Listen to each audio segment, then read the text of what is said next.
जे तरुण संविधानाच्या चौकटीत राहून आपल्या हक्कांसाठी आवाज उठवतात त्यांना एकदम दहशतवादी ठरवलं जातं.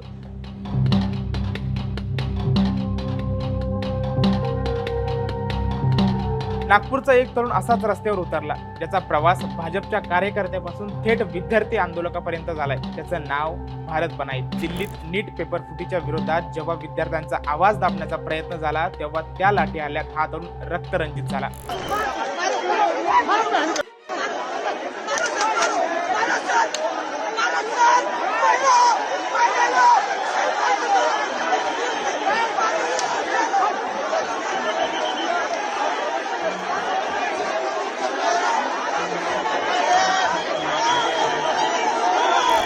हाच भारत बनाईत एकेकाळी भाजपमध्ये अतिशय सक्रिय होता.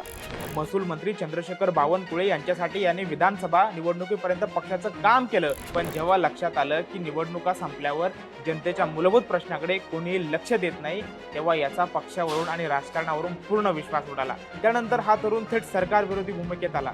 दिल्लीत झालेल्या या आंदोलनात सुमारे 15 ते 20 रॅपिड ॲक्शन फोर्सच्या जवानांनी याला अमानुष मारहाण केली. एवढंच नाही तर रुग्णवाहिकेतून नेणाऱ्या जखमी मुलांना बाहेर काढून मारहाण करण्यात आली. तेव्हा संतापलेल्या भारत बनाईतने पोलिसांना अगदी स्पष्ट सांगितलं की माझ्यासारख्या हिंदू तरुणावर कोणत्या गुन्ह्यासाठी लाठीमार करताय.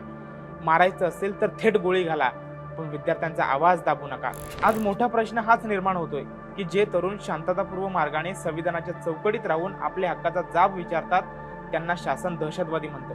मग खरा दहशतवादी कोण? साध्या विद्यार्थ्यांना मारहाण करणारे की विद्यार्थ्यांचा आवाज दाबणारे पोलीस? या संपूर्ण प्रकरणावर तुमचा काय विचार आहे? कमेंट करून नक्की सांगा.